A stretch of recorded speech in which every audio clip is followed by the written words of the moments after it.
தம்பி, காந்தியடிகள் இப்படி நினைச்சிருந்தாருன்னா இன்னைக்கு நம்ம நம்ம மக்களும் நம்ம குடும்பமும் சுதந்திரமா போயிட்டு வந்துகிட்டு இருக்க முடியுமா?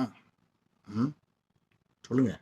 அப்துல் கலாம் ஐயா இப்படி நினைச்சிட்டு சந்தோஷமா வீட்டில் நல்லா சாப்பிட்டு தூங்கி ரெஸ்ட் எடுக்கலாம், வேலையை மட்டும் பார்த்தா போதும்னு நினைச்சிருந்தா இன்னைக்கு பாகிஸ்தானையும் துருக்கியும் சைனாவையும் அமெரிக்காவையும் இப்படி கதற விட்டுக்கிட்டு இருக்க முடியுமா? சொல்லுங்க. சில பேர் சமுதாயத்துக்காக வாழ்ந்தாதான் இந்த சமுதாயம் நிலைக்கும். இல்லைன்னா கொஞ்ச நாள்ல ஆறு காலியாயிடும், அருவி காலியாயிடும், மண் வளங்கள் காலியாயிடும், மலைகள் காலியாயிடும். ஒரு 4 பேராவது குரல் கொடுத்தா தான் நம்மளுடைய அடுத்த சந்ததிகளுக்கு இந்த உலகத்துல இருக்க இயற்கை போய் சேரும். இப்ப புரிஞ்சுதா?